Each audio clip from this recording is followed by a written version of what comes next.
Iran के राष्ट्रपति Masoud Pezeshkian ने पाकिस्तान की कोशिशों की तारीफ की है।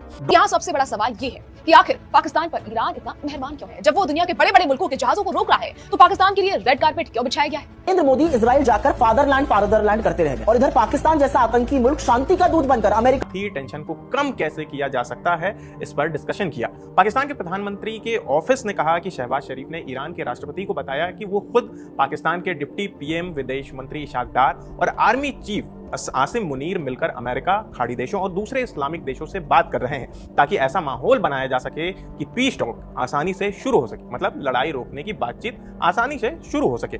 पाकिस्तान इस पूरे मामले में अकेला नहीं है, वो टर्की और इजिप्ट के साथ मिलकर अमेरिका और ईरान के बीच मीडिएटर का काम करने की कोशिश कर रहा है, यानी एक तरह से बातचीत की कड़ी जोड़ने की कोशिश। शहबाज शरीफ ने यह भी कहा कि पाकिस्तान की इस शांति पहल को अच्छा समर्थन मिल रहा है और उन्हें उम्मीद है कि मिलकर कोई अच्छा रास्ता निकलेगा जिससे ये टकराव खत्म हो सके। उन्होंने ईरान पर हो रहे इजरायली हमलों की भी आलोचना की, खासकर हाल के उन हमलों की जिसमें रिहायशी इलाकों को निशाना बनाया गया। उन्होंने कहा कि मुश्किल वक्त में पाकिस्तान ईरान के लोगों के साथ खड़ा है। रिपोर्ट के मुताबिक शहबाज शरीफ ने हमले में मारे गए लोगों की मौत पर दुख जताया और घायलों के जल्द ठीक होने की दुआ भी की है। पाकिस्तानी पीएम ने दावा किया कि ईरान के राष्ट्रपति मसूद पेजेश्कियान ने पाकिस्तान की कोशिशों की तारीफ की है। डॉन के मुताबिक शहबाज शरीफ ने उन्हें भरोसा दिलाया है, यानी कि मसूद पेजेश्कियान को भरोसा दिलाया है कि पाकिस्तान आगे भी शांति बनाए रखने और हालात ठीक करने की कोशिश करता रहेगा। लेकिन जानकार कहते हैं कि पाकिस्तान जो कोशिश कर रहा है वो इस बात पर डिपेंड है कि इस लड़ाई में शामिल बड़े देश क्या चाहते हैं, और अभी हालात ये है कि ना तो राजनीतिक नेतृत्व और ना ही सेना कोई भी शांति के लिए तैयार दिख रही है। खबर है कि पाकिस्तान 29-30 मार्च को सऊदी अरबिया, टर्की और इजिप्ट के विदेश मंत्रियों की मेजबानी करने वाला है।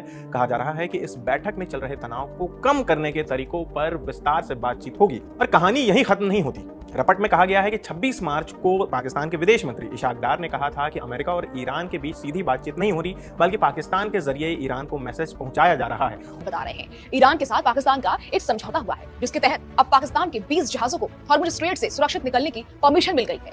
तय ये हुआ है कि हर दिन पाकिस्तान के 2 जहाज इस खतरनाक रास्ते को पार करेंगे। पाकिस्तान सरकार इसे अपने देश में जारी बिजली और गैस की किल्लत के बीच एक संजीवनी की तरह देख रही है। लेकिन यहाँ गौर करने वाली बात यह है कि इशाक डार ने इस डील का ऐलान करते वक्त अमेरिका के उपराष्ट्रपति जेडी वेंस, विदेश मंत्री मार्को रूबियो और ईरान के विदेश मंत्री अब्बास अरागची को सीधे टैग किया। इसका सीधा सा मतलब यह है कि पाकिस्तान सिर्फ अपने जहाज नहीं निकाल रहा, बल्कि वो पूरी दुनिया को चिल्ला चिल्लाकर बता रहा है कि देखो मैं वो काम कर सकता हूँ जो इस वक्त दुनिया का कोई बड़ा देश नहीं कर पाया। देखिए, ईरान की सेना यानी इस्लामिक रिवॉल्यूशनरी गार्ड कॉर्प्स ने इस पूरे रास्ते को एक मिलिट्री चेक पोस्ट में बदल दिया है। यहाँ से गुजरने वाले हर जहाज की कुंडली खंगालने के बाद ही उसे आगे बढ़ने दिया जा रहा है। एक रिपोर्ट तो यहाँ तक कहती है कि युद्ध शुरू होने के बाद से समुद्री ट्रैफिक में 90% की गिरावट आ गई है। जहाँ पहले हजारों जहाज निकलते थे, वहाँ पिछले 1 महीने में सिर्फ 150 जहाज ही पार हो पाए हैं। और सबसे चौंकाने वाली बात यह है कि कुछ जहाजों से ईरान इस रास्ते को पार करने के बदले $20 लाख तक का सुविधा शुल्क वसूल रहा है। अब यहाँ सबसे बड़ा सवाल ये है कि आखिर पाकिस्तान पर ईरान इतना मेहरबान क्यों है? जब वो दुनिया के बड़े बड़े मुल्कों के जहाजों को रोक रहा है तो पाकिस्तान के लिए रेड कारपेट क्यों बिछाया गया है? इसके पीछे की वजह पाकिस्तान की वो चतुर कूटनीति है जिसमें उसने खुद को एक शांति दूत के तौर पर पेश किया है। पाकिस्तान और ईरान के बीच करीब 900 किलोमीटर लंबी सरहद और ईरान इस वक्त दुनिया में बिल्कुल अलग थलग है। ऐसे में उसे एक ऐसे पड़ोसी की जरूरत है जो उसकी बात बड़े देशों तक पहुंचा सके। इसलिए पाकिस्तान के प्रधानमंत्री शहबाज शरीफ ने ईरान के राष्ट्रपति से फोन पर करीब 1 घंटे तक लंबी बातचीत की है। उन्होंने इजरायली हमलों की निंदा की और ईरान के साथ अपनी दोस्ती का दम भरा। इसी दोस्ती के इनाम के तौर पर ईरान ने पाकिस्तान के तेल और गैस वाले जहाजों को रास्ता देने का फैसला किया है ताकि पाकिस्तान अपनी अर्थव्यवस्था को थोड़ी राहत दे। पाकिस्तान असल में एक डबल गेम खेल रहा है। वो एक तरफ ट्रंप को ये दिखाना चाहता है कि उसका ईरान पर गहरा असर है और दूसरी तरफ वो अमेरिका को ये मैसेज दे रहा है कि अगर आपको मिडिल ईस्ट में कोई भी डील करनी है या हॉर्मुज का रास्ता खुलवाना है तो आपको पाकिस्तान की जरूरत पड़ेगी। पाकिस्तान इस वक्त अमेरिका की नजरों में खुद को जरूरी साबित करने की हर मुमकिन कोशिश कर रहा है ताकि उसे आने वाले समय में अमेरिका से मदद मिलती रहे। अब जहां पाकिस्तान इस डील का ढोल पीट रहा है, वहीं भारत बहुत ही शांति से अपना काम कर रहा है। डेटा बता रहा है कि भारत के झंडे वाले 2 एलपीजी टैंकर भी हॉर्मुज को पार करके भारत की तरफ बढ़ रहे हैं। भारत ने बिना किसी शोर शराबे के सीधे ईरानी अधिकारियों के साथ तालमेल बिठाया और अब तक अपने 4 बड़े जहाजों को सुरक्षित बाहर निकाल लिया है। खबरों के बीच डोनाल्ड ट्रंप और आसिम मुनीर की फोन पर बात भी हुई है। जंग को लेकर पाकिस्तान का मध्यस्थता कराना भारत के लिए एक बड़ा झटका है। पाकिस्तान की भूमिका निभा रहा है, लेकिन इस सब में भारत कहां है? जो काम पाकिस्तान कर रहा है वो हमें करना चाहिए था, लेकिन ऐसा हुआ नहीं। पाकिस्तान भी इसे एक बड़ी डिप्लोमेटिक कामयाबी के तौर पर दिखाने की कोशिश कर रहा है, जिसे लेकर अब भारत में सरकार और विपक्ष के बीच जुबानी स्ट्राइक हो रही है।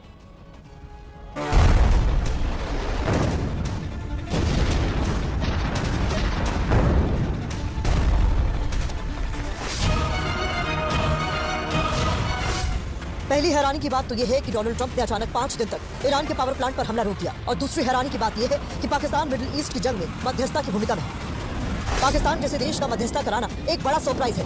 लेकिन इसी सरप्राइज को लेकर अब भारत में सियासत आई है। कांग्रेस नेता जयराम रमेश ने एक्स पर पोस्ट करते हुए लिखा, प्रमुख अंतर्राष्ट्रीय मीडिया संस्थानों की खबरों में कहा गया है कि अमेरिका, इजराइल और ईरान के बीच बातचीत से जुड़े मध्यस्थों में पाकिस्तान शामिल है। अगर ये खबरें सच है तो ये भारत के लिए एक बड़ा आघात है और इसके लिए स्वयंभू विश्वगुरु जिम्मेदार है।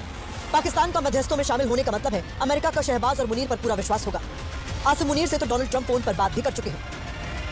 तुर्की, मिस्र और पाकिस्तान ऐसे देश हैं जो इस वक्त अमेरिका के साथ संदेशों का आदान प्रदान कर रहे हैं। इन तीनों देशों के प्रतिनिधियों ने व्हाइट हाउस के दूत स्टीव विटकॉफ से मुलाकात की है। साथ ही इन देशों के प्रतिनिधियों ने ईरान के विदेश मंत्री अब्बास अराची से भी अलग से मुलाकात की है। जंग के बीच पाकिस्तान का मध्यस्थता कराना भारत के लिए एक झटके की तरह है। अमेरिका ईरान के बीच पाकिस्तान का मध्यस्थता कराना सफल होगा या फिर नहीं, ये तो वक्त ही बताएगा। फिलहाल पाकिस्तान की एंट्री ने भारत में एक सियासी युद्ध की शुरुआत जरूर कर दी है। ईरान जंग पर पाकिस्तान की 3 देशों के साथ बैठक हो रही है। सऊदी, तुर्की और मिस्र के विदेश मंत्री इस्लामाबाद पहुंचे हैं। आपको बता दें, पाकिस्तान इस बैठक को होस्ट कर रहा है। मिस्र के विदेश मंत्री बद्र अब्देलत्ती ने विदेश मंत्री इशाक डार से मुलाकात की है। आपको बता दें, इशाक डार तुर्की के विदेश मंत्री हाकान फिदान, सऊदी अरब के विदेश मंत्री प्रिंस फैजल बिन फरहान के साथ भी बैठक करेंगे। इसके अलावा इजराइल में जंग के बीच नेतन्याहू के खिलाफ प्रदर्शन हो रहा है। तेल अवीव, हाइफा और जेरूसलम में लोग विरोध कर रहे हैं। हजारों लोग विरोध करने के लिए सड़कों पर हैं। पुलिस ने कई प्रदर्शनकारियों को खदेड़ा है। लगभग 18 को गिरफ्तार कर लिया गया है। आपको बता दें, ईरान के साथ जंग को लेकर ये विरोध प्रदर्शन हो रहा है। जंग के बीच बड़ी खबर आपको बता दें, ईरान के होमजन प्रोविजन पर हमला हुआ है जिसमें 5 लोगों की मौत हो गई है। इसके अलावा 4 अन्य लोग घायल हैं। आपको बता दें, हमला बंदर पोल घाट पर हुआ। ये इलाका पेरिसन गल्फ के किनारे है। हमले में 2 नावों को नुकसान पहुंचा है। इसके अलावा 1 वाहन भी क्षतिग्रस्त हुआ है। इजराइल ईरान जंग के बीच बड़ी खबर सामने आई है कि सऊदी मिनिस्ट्री ने जानकारी दी है कि उन्होंने 10 ड्रोन को मार गिराया है। ये कार्रवाई पिछले कुछ घंटों में हुई है। सभी ड्रोन को हवा में ही खत्म कर दिया गया। ये ड्रोन कहाँ गिराए गए हैं, इसकी जानकारी अभी तक नहीं दी गई। नुकसान कितना हुआ है ये भी अभी तक स्पष्ट नहीं हो पाया है। भाई, हम तो कभी कभी आश्चर्य में पड़ जाते हैं कि वो बिरयानी भी क्या खाता है वाशिंगटन में, फैसिलिटेटर भी हो जाता है, बम भी मारता है, टेररिस्ट भी एक्टिविटी भी करता है और मुज़ाकरात भी करवाता है। जो बात की मेरे पास पाकिस्तान से बड़ी इंटरेस्टिंग और इंपॉर्टेंट रिएक्शन है। पहले तो पाकिस्तान के विदेश मंत्री जो वहां के उप प्रधानमंत्री भी हैं, इशाक डार, इन्होंने कल एक सोशल मीडिया पोस्ट किया और इन्होंने लिखा कि मैं एक अननेसेसरी स्पेकुलेशन देख रहा हूं सोशल मीडिया पर कि पाकिस्तान कोई फैसिलिटेट कर रहा है टॉक्स को। तो उन्होंने ये कहा कि हमें जो ऑफर या जो मैसेज दिया गया ईरान को कन्वे करने के लिए, हमने वो कर दिया। इतना उन्होंने कहा। और इसके अलावा कहां मिलेंगे, क्या बात होगी, उन्होंने कहा ये अननेसेसरी स्पेकुलेशन है। नरेंद्र मोदी इजराइल जाकर फादरलैंड करते रह गए और इधर पाकिस्तान जैसा आतंकी मुल्क शांति का दूत बनकर अमेरिका और ईरान के बीच में टेंशन कम करा रहा है। मतलब सोचिए कि असीम मुनीर युद्ध खत्म कराने में अहम रोल निभा रहा है। ट्रंप का बड़ा सिपा सालार बना हुआ है। अमेरिका के उपराष्ट्रपति जेडी वांस वार्ता के लिए आ रहे हो। ये वार्ता कहां हो रही है? इस्लामाबाद में हो रही है। मतलब ये सब क्या हो रहा है? पाकिस्तान आज जरूरी फैसलों का हिस्सा बन रहा है और भारत वहां से पूरी तरह से नाराज है।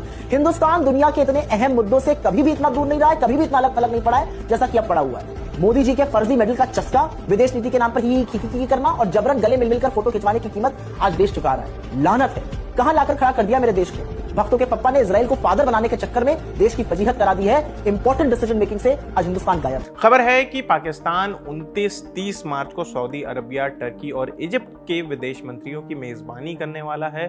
कहा जा रहा है कि इस बैठक में चल रहे तनाव को कम करने के तरीकों पर विस्तार से बातचीत होगी। और कहानी यहीं खत्म नहीं होती। रपट में कहा गया है कि 26 मार्च को पाकिस्तान के विदेश मंत्री इशाक डार ने कहा था कि अमेरिका और ईरान के बीच सीधी बातचीत नहीं हो रही, बल्कि पाकिस्तान के जरिए ईरान को मैसेज पहुंचाया जा रहा है। उन्होंने ये भी कहा कि अमेरिका की तरफ से 15 पॉइंट का एक फ्रेमवर्क ईरान को दिया गया है, जिस पर अभी वहां विचार चल रहा है और तुर्की और मिस्र जैसे देश भी इस पूरी कोशिश में साथ दे रहे हैं। तो कुल जमा बात यह है कि जंग के बीच बातचीत की कोशिश तेज है और इस बार पाकिस्तान खुद को उस कहानी के बीचों बीच रखकर शांति का रास्ता निकालने का